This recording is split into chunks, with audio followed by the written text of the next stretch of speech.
Kwenye tuko ni sehemu ya hewa bora ya pili.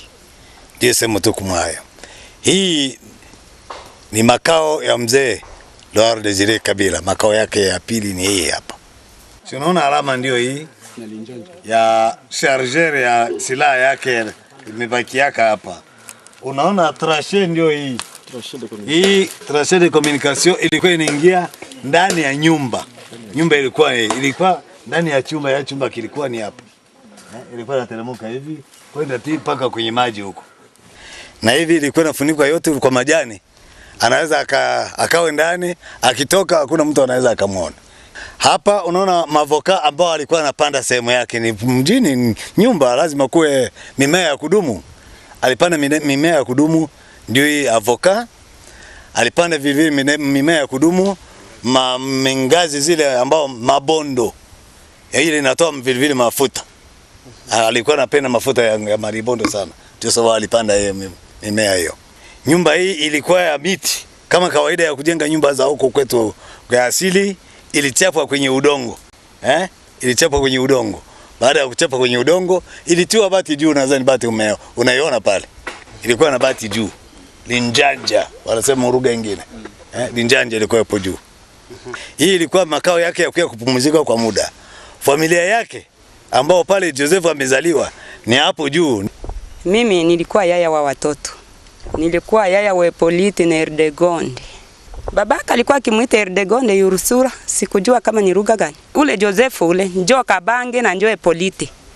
Majina yake yote haya. Mimi nilikaa nao muda wa utoto. Hata alikuwa akienda shule hapa juu, nilikuwa niko nao. Hapa ndio kulikuwa shule yenyewe walikuwa wakianzia hako. Na mama Sifa ndio mzazi wetu alikuwa kufasi yenye kuitwa Kupike. Mimi naitwa Colonel Gomanya. Mimi nilikuwa askari mlinzi wa Rais Kabila. Hapa katika vikosi vyake vya ulinzi vya kumwili tulikuwa karibuni watu 5. Ilikuwa Kabinja Deo, Kapa Nesor, Jean de Dieu na mimi Gomanya vile vile. Na Lukonga Abubakari. Tulikuwa watu 5. Sasa hii ilikuwa makao ya mzee ya rasmi. Nafasi za kazi ni hapo nyuma ambao tulikuwa tunaita commission militaire. Ni pale watu wote tulikuwa tukiita tu kapitali ya hewa bora. Ndiko site ya watu raia na nini vitu vyote ni kule. Hii ilikuwa fasi yake ya kuja kupumzika tu. Kuna mtu mwingine mwenyewe alikuwa anafika hapa hivi. Hakuna. Sisi wazamu tulikuwa pale mbele. Malheureusement, en 30 ans, la forêt vierge a totalement repris ses droits et englouti tous ces sites évoqués par le colonel Gomanya. Mais Hewa Bora méritait bien son nom, qui signifie le bel air en swahili. On y respire en effet un bel air, imprégné de divers parfums des plantes sauvages. À Katupo, il fallait se refaire des forces afin d'amorcer la dernière ligne droite vers la cité de Kilembwe, sur l'autre rive de la rivière Nakilizi. Kilembwe que les reporters de Devoir de Vérité et leurs guides et accompagnateurs avaient quitté 6 jours plus tôt pour la montée vers Hewa Bora. Après une longue marche de plus ou moins 200 km sur les traces du maquis de Laurent Désiré Kabila, les reporters sont restés près d'un mois à Kilembwe afin d'interroger et recueillir divers témoignages sur Laurent Désiré Kabila et les réalités du maquis de Hewa Bora. Laurent Désiré Kabila n'a pas été qu'un homme politique. Malgré son intense activité politique et militaire, l'homme avait aussi une vie familiale dans son maquis de Hewa Bora. Quelle était sa famille et comment s'y prenait-il pour la protéger des services de sécurité de Mobutu? Toute sa famille vivait donc en clandestinité. Ils étaient au maquis ou dans les pays voisins. Et alors, il fallait respecter quand même l'hospitalité de ces pays-là pour les éviter des ennuis avec le gouvernement zaïrois à l'époque. Mwanzo kulikuwa na watu walikuwa nafika karibu ya mzee. Yaani mwaka wa 1967 ambao walikuwa kuingia humu kwa mapinduzi. 68, 69, miaka yote hiyo. Alikuwa anasaidiwa na watu 3. Wenyewe walikuwa wanamsaidia kumpikia chakula, kwanza kuenda kubeba. Ile wakati haya alikuwa bado hajaoa. Na alikuwa anakula nini? Alikuwa anakula hasa chakula cha mabango, miogo ambao ni miogo na unga wa mahindi. Ndio yenyewe alikuwa anakula yeye. Wenyewe walikuwa msombea chakula ni Fazile na Asani na Auguste Munganga. Kwa kufika pa nyumba yake ilikuwa shida. Mtakuja kubaki hapa na nyumba yake iko pale mbele. Lakini haona uwezo wa askari kufika pale. Pale ni kufamia yake tu. Na ni pale aliishi na watoto wake. Hapana mtu mwingine hata au general kufika pale hakuna. Nadhani hata sura mliona pale Kinshasa, sijui kama mtu nani alijua Kabila iko na familia.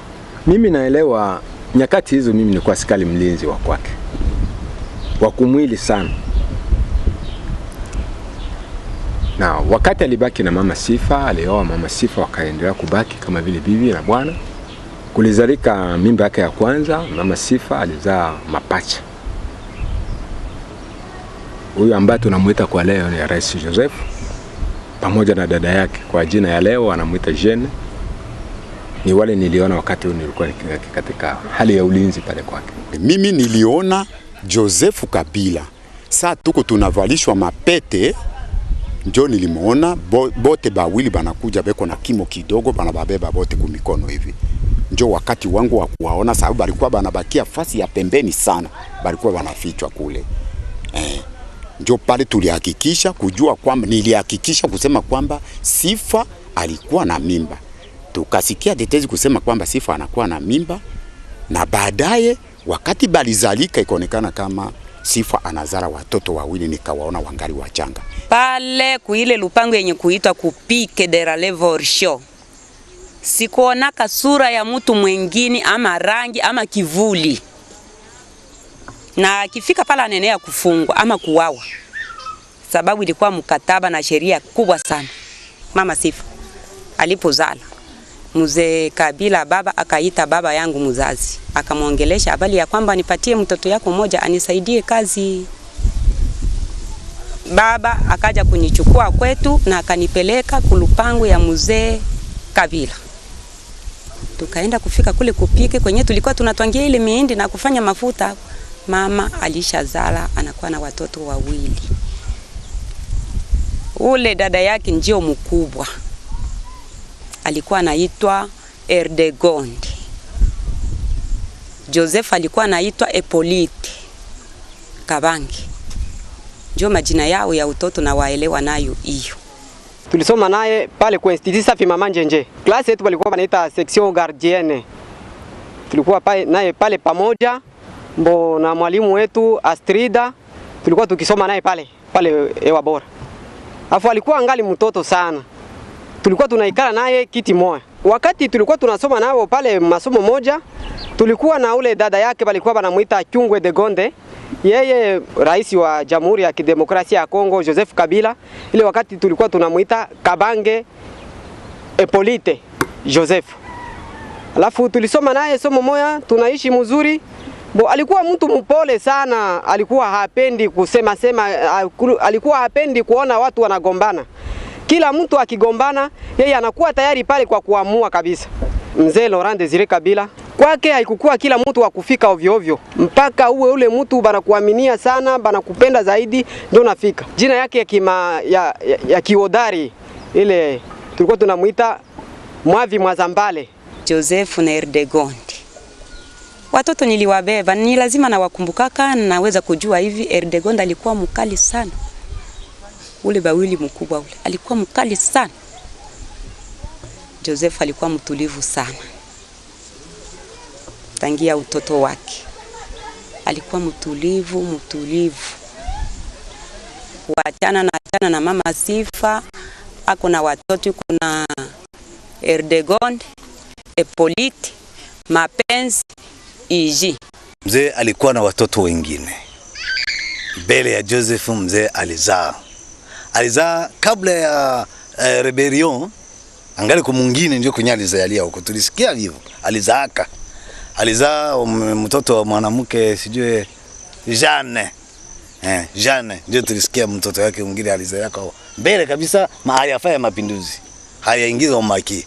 Ndio aliwahi kuzaa Jeanne sijue ana ndugu zake ambao Niliwahi kusikia kwamba alizaa watoto 3 wa kike tu, ndio yeye alizaa. À Ankoro, son village natal, les gens se souviennent encore de Laurent Désiré Kabila et de sa jeunesse mouvementée au sein de la Balobakat pendant la sécession katangaise. Comme en témoignent ces manguiers plantés ici par Laurent Désiré Kabila et son père Désiré Taratibou, à côté de la maison familiale, près de laquelle est érigée aujourd'hui la maison d'un autre Kabila, Joseph Kabila Kabange. Ici à Ankoro, au mois d'août 2005, certains membres de la famille venus en visite familiale ont accepté de lever un pan du voile sur la filiation et la paternité de Mzee Laurent Désiré Kabila. Anakuya kwake, tunafika mle mresidence, ananitisha dada, anaita batoto, shangazi yenu yeye huyu, dada yangu kibao njoo huyu. Njoo vile batoto yake ni batoto yangu, mimi nabajua.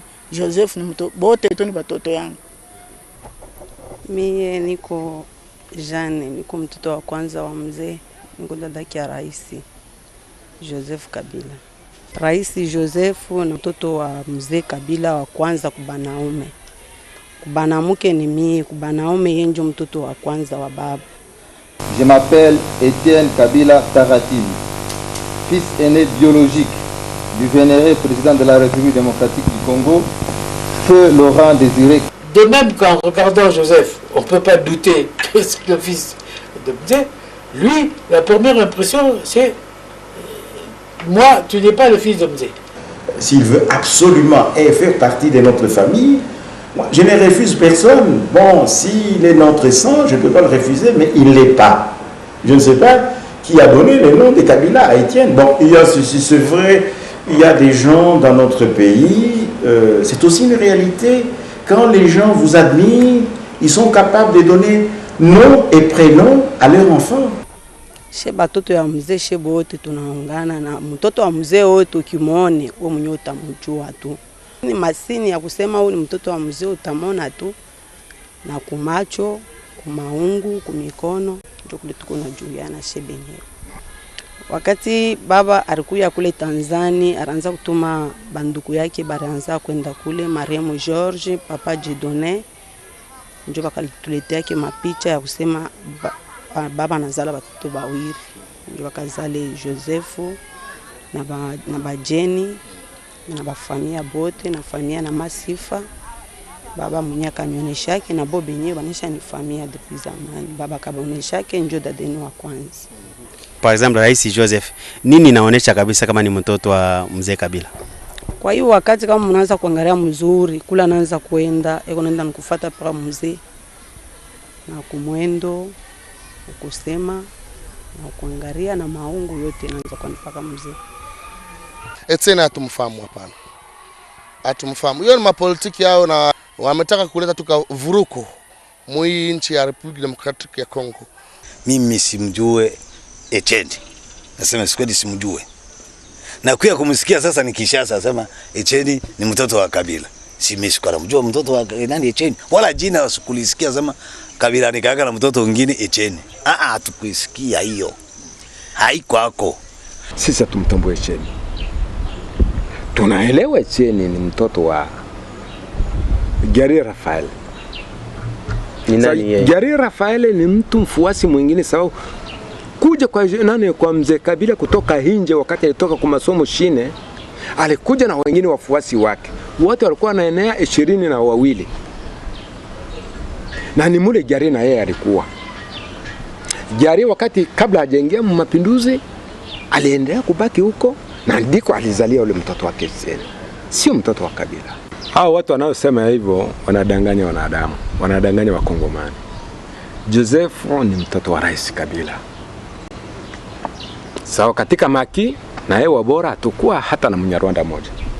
Wakati Joseph alizalika, kanaambia alikuwa bado hajafika hewa bora.